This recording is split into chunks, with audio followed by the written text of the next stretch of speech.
The Pied Piper. Newtown, or Franchville, as it was called of old, is a sleepy little town, as you all may know, upon the Solent shore. Sleepy as it is now, it was once noisy enough, and what made the noise was rats. The place was so infested with them as to be scarce worth living in. There wasn't a barn or a corn rick, a storeroom or a cupboard, but they ate their way into it. Not a cheese, but they gnawed it hollow, not a sugar puncheon, but they cleared out. Why, the very mead and beer in the barrels was not safe from them. They'd gnaw a hole in the top of the tun, and down would go one master rat's tail, and when he brought it up round would crowd all the friends and cousins, and each would have a suck at the tail. Had they stopped here it might have been borne. But the squeaking and shrieking, the hurrying and scurrying, so that you could neither hear yourself speak nor get a wink of good honest sleep the livelong night. Not to mention that, Mamma must needs sit up, and keep watch and ward over baby's cradle, or there'd have been a big ugly rat running across the poor little fellow's face, and doing who knows what mischief. Why didn't the good people of the town have cats? Well, they did, and there was a fair stand-up fight, but in the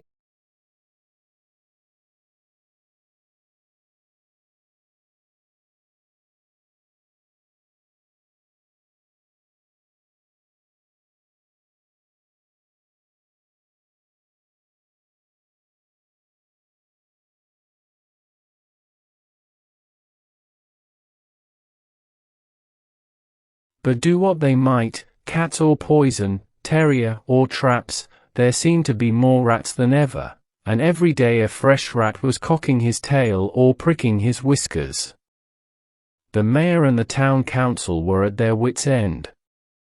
As they were sitting one day in the town hall racking their poor brains, and bewailing their hard fate, who should run in but the town beadle. "Please your honour," says he, "here is a very queer fellow come to town. I don't rightly know what to make of him." "Show him in," said the mayor, and in he stepped. A queer fellow, truly. For there wasn't a colour of the rainbow but you might find it in some corner of his dress, and he was tall and thin, and had keen piercing eyes. "I'm called the Pied Piper," he began. "And pray what might you be willing to pay me, if I rid you of every single rat in Franchville?" Well, much as they feared the rats, they feared parting with their money more, and fain would they have higgled and haggled. But the piper was not a man to stand nonsense, and the upshot was that £50 were promised him, and it meant a lot of money in those old days, as soon as not a rat was left to squeak or scurry in Franchville. Out of the hall stepped the piper, and as he stepped he laid his pipe to his lips and a shrill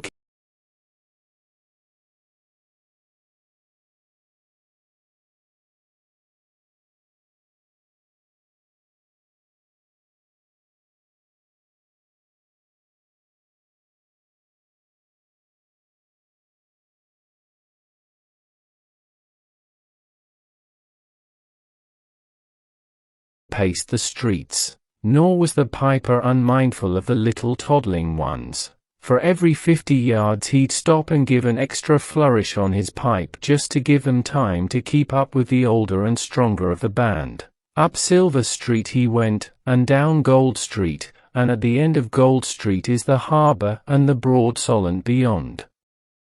And as he paced along, slowly and gravely, the townsfolk flocked to door and window, and many a blessing they called down upon his head. As for getting near him, there were too many rats.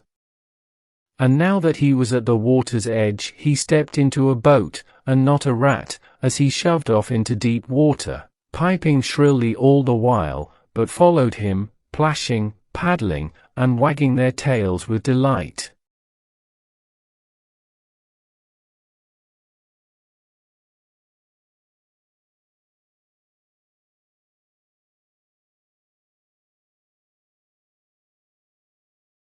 The tide rose again, and the piper stepped on shore, but never a rat followed. You may fancy the townsfolk had been throwing up their caps and hurrahing and stopping up rat holes and setting the church bells a-ringing. But when the piper stepped ashore and not so much as a single squeak was to be heard, the mayor and the council, and the townsfolk generally, began to hum and to ha and to shake their heads. For the town money chest had been sadly emptied of late, and where was the £50 to come from? Such an easy job, too. Just getting into a boat and playing a pipe. Why, the mayor himself could have done that if only he had thought of it. So he hummed and ha'd, and at last, "Come, my good man," said he, "you see what poor folk we are. How can we manage to pay you £50? Will you not take 20? When all is said and done, tea will be good pay for the trouble you've taken." £50 was what I bargained for, said the piper shortly, and if I were you I'd pay it quickly. For I can pipe many kinds of tunes, as folk sometimes find to their cost. "Would you threaten us, you strolling vagabond?" shrieked the mayor, and at the same time he winked to the council. "The rats are all dead and drowned," muttered he, "and so you may do your worst, my good man," and with that he turned short upon his heel. "Very well," said the piper, and he smiled a quiet smile. With that he laid his pipe to his lips afresh, but now there came forth no shrill notes, as it were, of scraping and gnawing, and squeaking and scurrying, but the tune was joyous and resonant, full of happy laughter and merry play. And as he paced down the streets the elders mocked, but from schoolroom and playroom, from nursery and workshop, not a child but ran out with eager glee and shout, following gaily at the piper's call. Dancing, laughing, joining hands and tripping feet, the bright throng moved along up Gold Street and down Silver Street, and beyond Silver Street lay the cool green forest full of old oaks and wide-spreading beeches. In and out among the oak trees you might catch glimpses of the piper's many-colored coat.